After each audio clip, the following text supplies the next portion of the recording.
welcome everyone to a rather special episode on the channel. Always special episodes on my channel, but this one is very special. As you can see, I'm currently driving, and I got a very long trip ahead of me. About 900 kilometers, which is what? Oh, let me think for a moment. It's about 450, no more, 500, yeah, about 500, 600 miles towards Bavaria. So from my home country, the Netherlands, towards Bavaria, which is southern Germany. I'm gonna go for a very special reason. I'm just gonna go ahead and say it. I'm going to pick up a car. I may have bought my very first classic American car. Couldn't find it in the Netherlands, couldn't find it in the US, or maybe I could, but I did find one in Germany.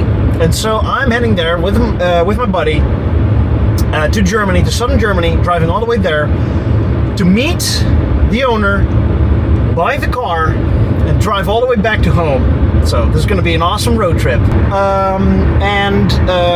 I said, I got a couple hours to spend.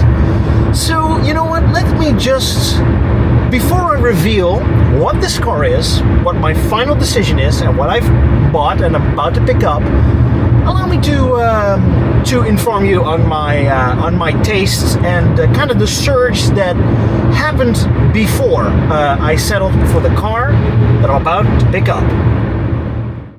Welcome to the inner workings of my brain when it comes to classic cars. Some of you will know that I love many different types of classic cars, but ever since I was a little kid, I've been dreaming of owning a classic American car.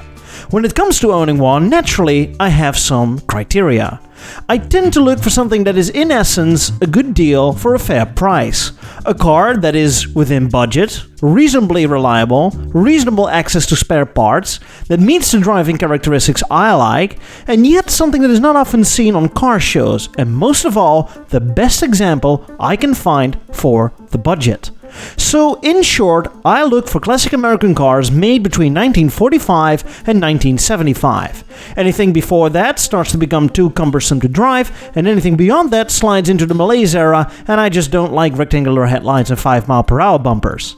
In particular, I really like two types of cars. The late 1950s jet-age tail-fin cars and the personal luxury car from the late 60s and early 70s. When it comes to the former, I particularly love the Chrysler forward-look models, and my all-time favorite car ever is, it's not a Chrysler, but a 1960 Cadillac. But, spoiler alert, I didn't buy one. I guess it's a case of never meet your heroes.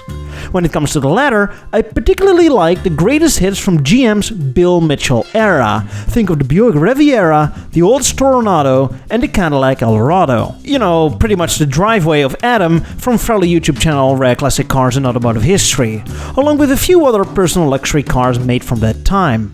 And so here my search began. It started in the fall of 2024 by test driving a baby blue 1959 Ford Thunderbird, one of the late 1950s cars that's high on the list. Great looking car in very good original condition, but it didn't grab me? That's when I learned from a friend that you have to have that click as soon as you get behind the wheel, that instant feeling that you know that this is going to be it. I also found the T-Bird just a bit too old for my taste for now, so I decided to not go through with it and scrap the idea of owning a 50s car in favor of owning a 1960s personal luxury car, as these are slightly more modern in their equipment and driving dynamics. What followed was a 1966 Oldsmobile Toronado. Such a striking car to look at, a sleek and powerful exterior and cockpit-like interior with that awesome rolling speedometer. Everything was right on paper, and yet this one also didn't grab me. I don't know why. Then there was a 1969 Cadillac Eldorado. I absolutely love the razor edge styling, but here I had a solid reason to drop it after a test drive. Due to its prehistoric and oversimplified rear suspension, the car does float in the front, but has a pretty harsh ride in the rear. I didn't like it as I wanted the full waterbed experience. Overall, the car just didn't feel as refined as I expected it to be beforehand. And this wasn't due to its condition, it was a real nice example, but probably more because of the way it was designed. Finally, some light came at the end of the tunnel, in the shape and form of a GM A-body, a Chevrolet Monte Carlo. For the first time, it all clicked. I like the styling, the relative simplicity, plenty of aftermarket parts, its overall driving dynamics, and it's not overly huge. After test driving 2 cars, I was close to buying one when I learned that the asking price for these cars were disproportionate to what I regard as the true value. By a lack of Chevelles, which have all turned into SS Boomer muscle cars, Monte Carlos are the next step for baby boomer money. So I ultimately chose not to buy it, considering the asking prices are just too much for what I see is originally a fairly basic and cheap car. From here, I was getting desperate and cast a wider net. I started to search internationally. I looked for cars in Belgium, was very close buying a Chrysler Cordoba from a man in Florida, but ultimately found a car that met all my criteria. A car in absolute pristine condition, loaded with features that all worked, soft, soggy suspension, and a very, very good price. And this car is located in southern Germany.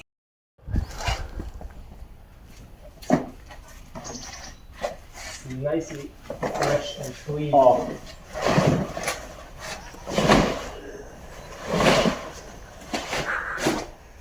Wow. Told you.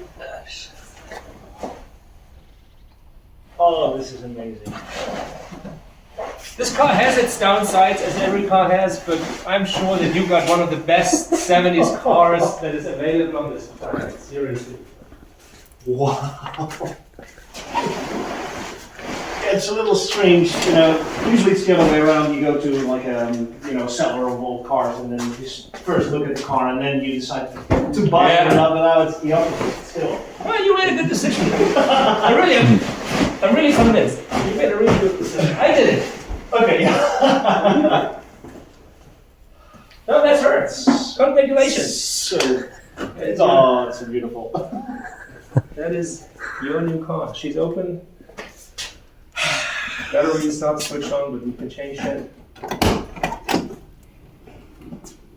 I can't believe it. It's another thing. Like otherwise, that now we wouldn't. I don't know. Go to the bank and take care of the payment. But I already bought it, so it's more or less mine already. It's, oh wow! You know what? I can't believe it. Wow. As I said, it doesn't smell. It's not just greasy, sticky, anything. It's in Continental. It loses everything. So make sure you have some cardboard with you. But it's in Continental Mark III. Yeah, that's why they call it. I think Ralph created that name, the Incontinental, because it loses everything. But that's what it is. You are prepared. I will show you later on. No, but there's no cracks, no rips, no tears, no nothing. No, it's absolutely. It's a gorgeous car. Yeah.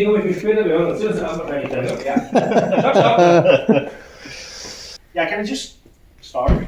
Yeah, you can. You can walk around. You can start it, but you just have to switch on the battery. Okay. There's a kill switch. It's a kill switch. Okay. I wrote six pieces of paper with all the information you need about the details of this car. We will go through this in a minute. Yeah. So you're perfectly prepared. Believe me. You don't know that yet, but you are prepared. Thank you so much. So push the pedal, turn the key, and she should start right off.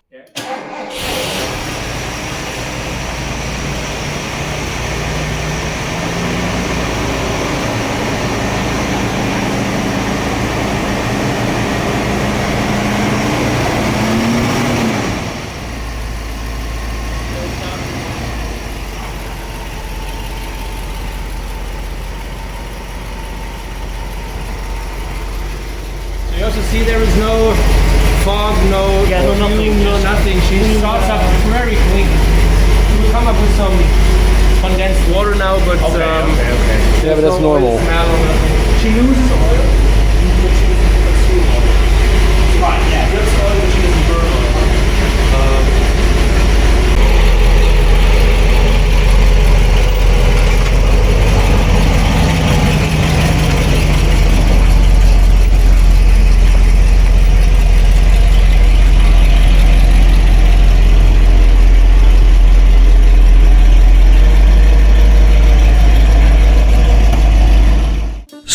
I bought a Lincoln Continental Mark III. In fact, I bought it before I even ever saw it or drove in it.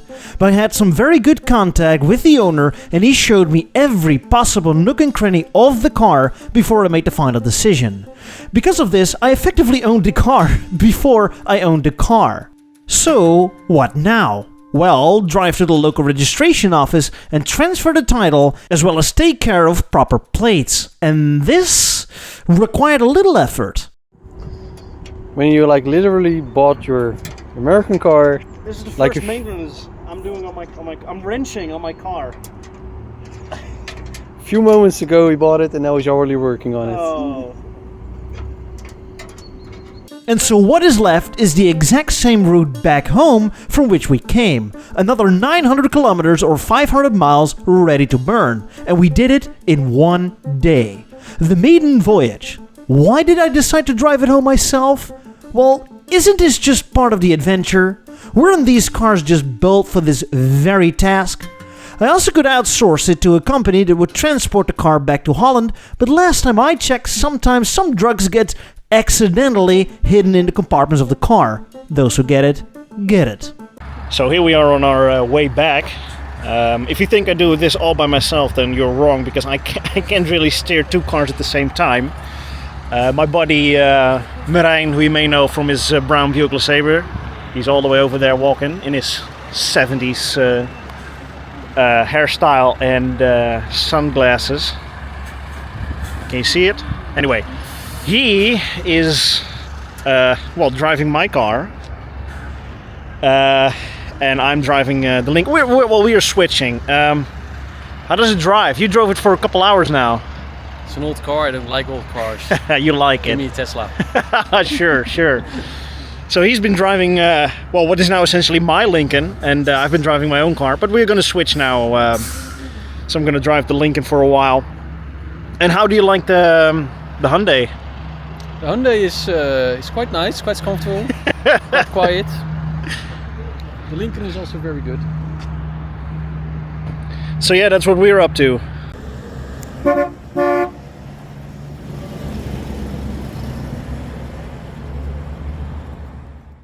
I arrived home past midnight, tired, exhausted, but oh boy, what a trip. And what a car! Not a single problem whatsoever. No breakdowns, no sudden noises, no shakes, rattles or rolls.